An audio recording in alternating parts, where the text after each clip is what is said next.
Hi, my name is Chris, and I've got some foam floor mats, which aren't that great for juggling. They are, however, great for making a sweet shield to go with your foam knight armor costume. Hey everyone, today I'm going to show you how to make a shield to go along with your knight armor costume. I'll be adding this template to the knight armor pattern, so if you've already bought it, check your emails and there should be an update for you.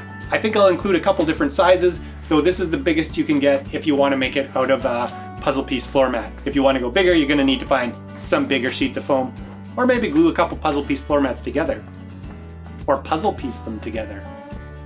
All right, let's make a shield.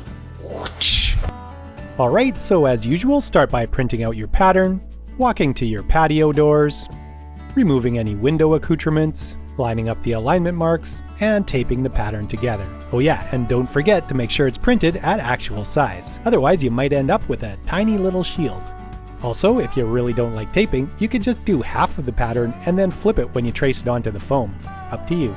Cut the shield pattern out with some scissors and lay it out on your foam mat. The foam I'm using here is about 9mm thick and 22-ish inches wide, not counting for the puzzle piece sticky outy bits. Trace the pattern onto your foam and grab a super sharp knife. Cut the foam with your knife. Now you can trace foam shield number 1 onto puzzle piece sheet 2. Make a few marks through the pattern so you can draw on your hand grip guidelines. Where you want the hand grips to actually be is going to be a big personal preference, but those lines can at least get you in the right ballpark. I personally like my arm to go through one of the grips and then grab the other one with my hand, which means one of the grips is going to need to be much bigger than the other. Now because we're making these marks on what will become the inside of the shield, make sure you use your opposite arm to do the figuring because everything's going to be flipped. Find a belt to use for the hand grips and mark its width. Now this step isn't necessary, but I did it to see if it would help the foam stop ripping beside the hand grip slots. I just punched a 5mm hole at the end of each slot before I cut them. Just be sure you don't get distracted by pretending your foam mat can talk.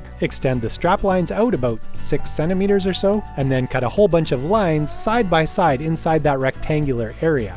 You want to make sure those lines only cut about 1/3 of the way through your foam mat. Now start from the center and work your way out to the edges, with your knife lying down as flat as possible, and cut all those strips out. What we're doing here is trying to make a bit of an indentation where we're going to be gluing the ends of the belts. Otherwise you'll see some lumps on the front of your shield when you glue it together if you don't. If you're using really thin straps like just some webbing, you wouldn't need to do this. Nice little cutout. Now you can cut out the foam back sheet. Cut about 5 to 10mm outside the line that you traced from the front piece. Thread the belt through one of the slots in the shield on the side that you want your arm to go through.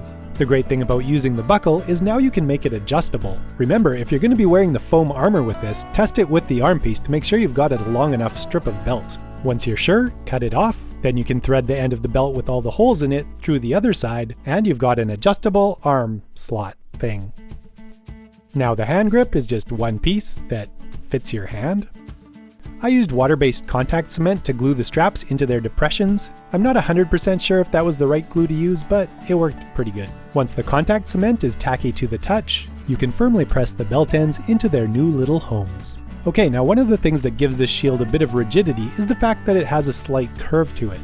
It'll make the gluing easier later if we add some of that curve now. So heat it up, curve it a bit, and hold it till it cools down. Do this to both of the shield pieces, making sure you're curving them in the proper direction, of course. Give a light sanding to the two sides that are going to be glued, and test to make sure everything's going to fit together properly once you get the glue on. I had a lot of trouble with the contact cement this time, and I never really have before. I think it may partly be because I decided to spread it out with a piece of foam, which basically would have scraped most of the contact cement off the upper surfaces, leaving it gathered in the deeper texture parts. So the raised surfaces would be too dry and no longer contact cementy before the lower surfaces were dry enough to be contact cementy. Anyways, let's keep going and pretend it's going to work properly.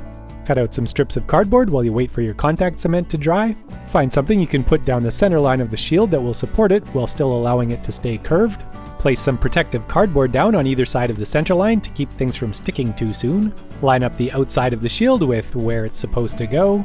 Press firmly down the center line to lock it in place. Remove the cardboard, and then firmly press the two halves together, making sure to maintain that nice curve. Now grab a 5-gallon bucket, lay it on its side, all the while making sure no children fall into it. Now by draping a cutting mat over the bucket, we have a nice curved cutting board, which is perfect for cutting the extra off the back of our shield. Just use the front of the shield as a guide and cut off anything that sticks out past it. Next, cut some strips of 2mm thick foam that are 3 centimeters wide, which is handy because that's the width of my ruler. Apply contact cement to the strips and to the front of the shield all the way around the edge. Once the contact cement has dried, you can start carefully putting those strips around the outside edge. The strips are pretty easy to glue down when they're going fairly straight, but can get a little trickier when they have to go around a curve. What seems to work best is to just glue down the outside edge of the strip as it goes around the corner. That'll leave the inside edge of the strip a bit wrinkly and sticking out. Then after you've got the rest of the strip stuck down, you can go back to that curve, heat it up a bit with a heat gun to soften it, and then gently press it down, evening out all the wrinkles as you do. The other tricky bit is cutting the angles where two strips meet. I like to get a piece of cardboard in there right along the angle before it's glued down. That way the rest of the strip isn't gluing itself down where it's not supposed to be. Cut along the angle and remove the extra bit of strip.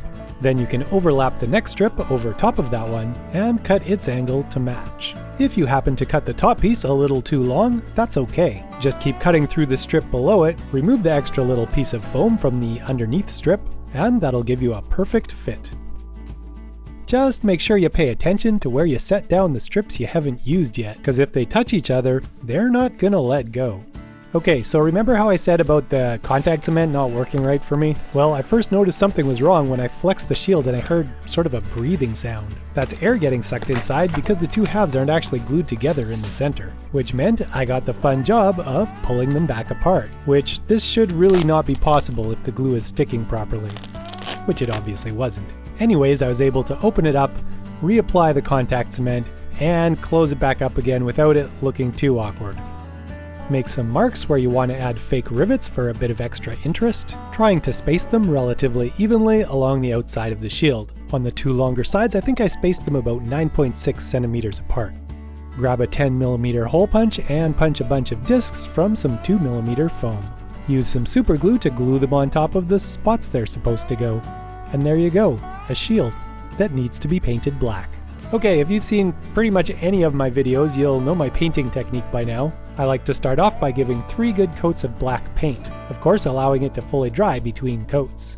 Then I grab my secret silver mix, which is made from equal parts silver and pewter, DecoArt Americana Decor Metallics paints. Put a little paint on a piece of cardboard, put on a glove, rub a finger in the paint, then rub most of the paint off of your finger, and then lightly rub the paint that's left over on your finger onto the shield. Do this over and over and over and over again until you're really tired of doing it, and then do some more. Until your shield looks amazing and silvery. Now that you have your shield, all that's left is to put a fierce creature on the front to scare away your enemies. You can use the same inkjet printer transfer technique I used in the knight armor video, or if you happen to have just gotten a new laser cutter, you can use that. Paint it black, paint it vintage brass, and then add some extra sheen with some 24 karat gold. Now here's something I don't think I've ever talked about. It's a bucket of stuff I found in my basement when we moved into this house, and it's basically like a removable adhesive. So if I paint the back of my flying narwhal with it and let it dry, then when I press it onto my shield, it'll stay. But if I ever want to change what's on my shield, I can peel it off and replace it with something else. That's pretty handy. And with that, we're done. Just for reference, this is how the shield compares to the child-size small armor. Alright, so we made a shield. Pretty great. A couple thoughts about making the shield is the thicker foam that you can use, the better. I have the original shield I made for my son way back, and it's probably made from 12mm foam, and it's really, really quite tough. Quite a bit stiffer than this one. This is still fine, but definitely the thicker and denser foam you can get, the better shield it's going to make. I also had lots of trouble with the contact cement this time. I don't know, I've never had that much trouble before, so I don't know if it was just sort of a bad batch of contact cement or just terrible technique, but it still isn't perfect in the back there. It's still wanting to pull away a little bit, so I might just like make a few holes and shoot in some super glue or something to stick it down very well. You could also use non-water-based contact cement, which works way better. However, make sure you do it outside where it's ventilated and wear a respirator because it's way worse to breathe.